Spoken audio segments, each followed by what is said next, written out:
Hello everybody, welcome to episode 8 of Matt's Allotment. It is Sunday the 2nd of July.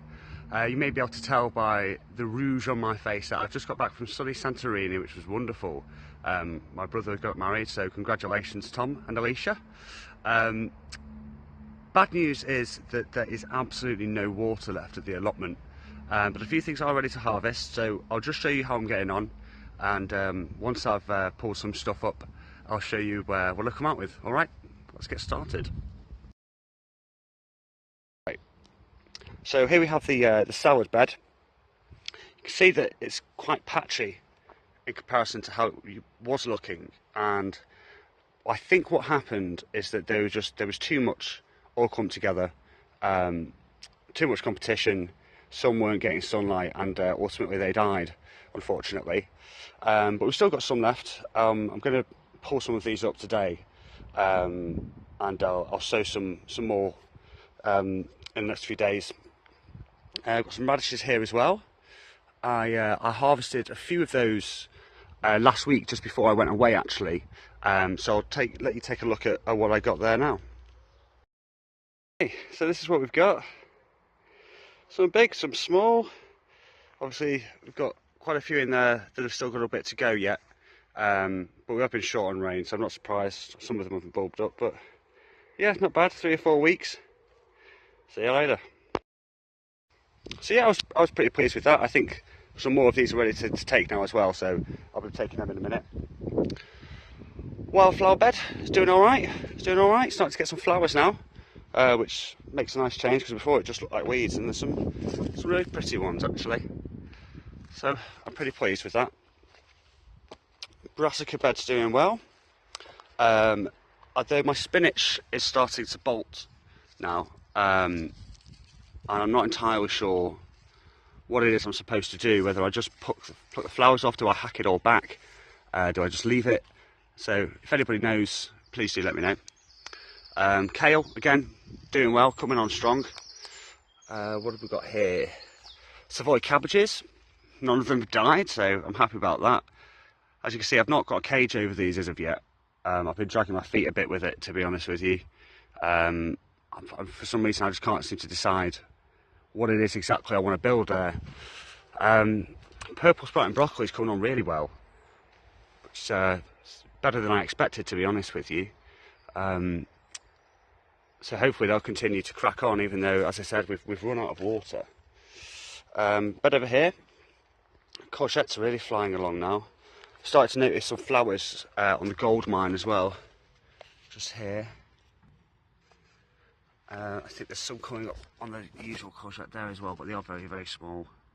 And also some are appearing on the disco. So yeah, good stuff. Peas are ready to harvest. A lot of them are anyway. You can see these are full to bursting, some of these. So I'll take a good bag full of these today, and hopefully get a second lot coming through as well. But yeah, as I said, because we've got no water, you can see it's some of them are starting to suffer now. I'm not sure if you can see the browning and the yellowing of the leaves there. Perhaps you'll get a better view from the other side actually. Let's try and watch my shadow. So yeah, just here you can see, could really do with some water, could really do with some rain. But we have got some forecast, so fingers crossed we'll get a good bit of rain coming along soon. First early potatoes ready to harvest. You can see that they've all died back now. Second earlies look like they may be nearly ready as well actually, which is slightly annoying, because obviously when you sow things successionally, you'd kind of hope to harvest things successionally. Main crops are flying along now though. You may remember in previous episodes I was a little bit worried that the second earlies were going to block out the sun for these guys, but they don't seem to have had any problems. I don't see any flowers as of yet, but considering my first and second earlies look like they're going to be ready almost at the same time, that's probably a good thing. Carrots and parsnips seems to be doing pretty well. I've still not got around to thinning them out, and I'll be honest with you, I'm not sure that I'm going to.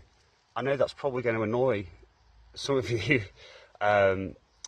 but I I don't really see the point. I think that they'll be okay. I mean, obviously they're not going to get as big as they could be if I did thin them out, but I think that the harvest in terms of weight should be pretty much the same. And the same goes with the parsnips. I mean, I don't think they really need thinning out at all, to be honest with you, just because the germination was so stop-start. Raspberries are flying along.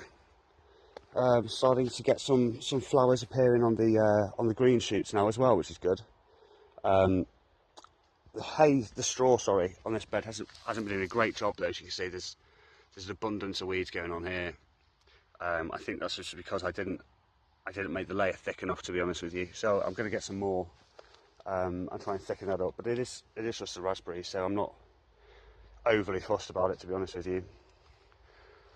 Onions and garlic. A few flowers have started to appear, so I've had to snap them off. I mean, you can see, look at the size, look how tall this one is now.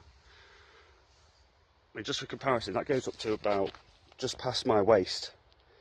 So they're getting high. The garlic, though, there's rust galore everywhere.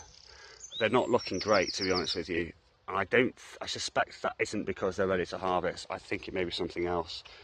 It may be that I've planted things too close together again. It could be something completely different that maybe you guys would know more about, but I'm hoping it's nothing too serious. But yeah, the onions seem to be doing really well. I mean, check out this chap here. Much thicker than my thumb, the stem. It's probably about twice as thick. So things are really coming along in terms of for the onions anyway. In the no dig bed, you can see I've pulled up those potatoes. The truth is that the soil just wasn't deep enough. There wasn't enough of it for me to mound them up, and they were struggling to find any room to actually grow potatoes. So I pulled them up, and I've got some spare, some leftover brassicas. I've got some kale and some broccoli that I can throw in here. I've already got a few little ones actually. So you see, there's a little kale. So a little Savoy cabbage, kale, Savoy cabbage. So I'll try and get them in the next few days. But now I am going to harvest those peas, harvest my first load of potatoes, and when I've done that, I'll let you see what I've come out with. All right, cheers. Okie dokes. Well, that was harder work than I thought it would be, to be honest with you, but I'm pretty happy with what I've got, so let's take a look, shall we? So then, just got a couple of lettuces, literally a couple, but they look nice and I'm sure they'll be tasty. Peas galore. Sorry about this. Yep, there they are. Just let you have a look inside one as well. See if I can do this with one hand. No, I don't think so. Oh, there we go. Beautiful little peas. Ah. And they're really sweet as well. They taste really good. Yum, yum, yum. Potatoes! I'm pretty pleased with that. I've got some little diddlers. They'll be alright in salads and stuff. I forgot to mention before, by the way, that my first earlies are King Edwards. And a couple of doublers as well. So, success in summary. Hopefully, as I said, we'll get some rain. And I imagine for the next few episodes I'm going to be harvesting things really, because as you can see, second earlies are pretty much ready to pull. There's still a lot of peas that are getting ready to thicken up. So, and hopefully there's be some courgettes in a couple of weeks as well. So when that's done, and there's something as equally as exciting to show you, I'll make a video again and show you how I'm getting on with everything. All right. So thanks for watching and take care, everybody. Bye.